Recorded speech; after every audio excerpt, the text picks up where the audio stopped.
For deaf people, it's a little bit different because they have to relearn how to speak kind of twice. First, they have to learn how to speak to other people that know sign language, so they have to learn sign language to be able to obviously communicate. But also, they have to learn how to communicate with people who don't know sign language, like someone like me. I don't know sign language, and I know that there are a lot of people in this world that don't know sign language. So they have to kind of learn and adapt to how to communicate with someone like that. I work at Tijuana Flats, and I'm a waitress, so I take orders, I deliver food, and I clear tables and stuff, like a waitress. And there's a deaf lady that comes in very often. And the first time she came in, I didn't realize that she was deaf until she picked up the menu and started pointing to her order. And I knew that there was no way that that was going to work very well or be very efficient for her nor me. Like, it would have just taken forever. And so I came up with a way that she could have ordered a little bit easier for her and for me.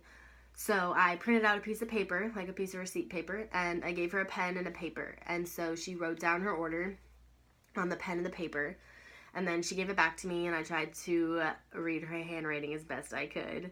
But I put her order into the computer, and then I wrote down the total, and I showed her the total on the piece of paper, and she gave me her credit card, and I swiped it, and she was on her way.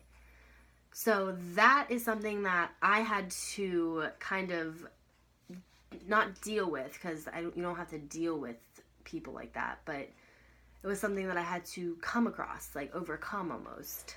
I had to think about a way that she could have ordered that was effective for both me and her.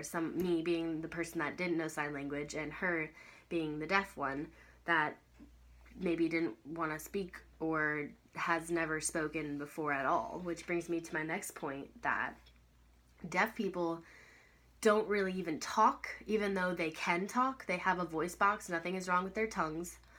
They're just afraid to talk, or they are ashamed almost, maybe some of them might be, of their voice because they've never actually heard it.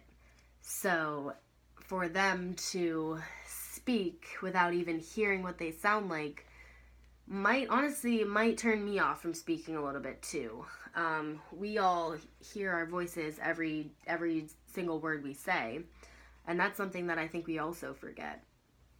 But deaf people have had to learn two different ways to communicate with two different types of people, and they also have to deal with the fact that they can't hear themselves speak, which is a big part of communication, obviously, speaking.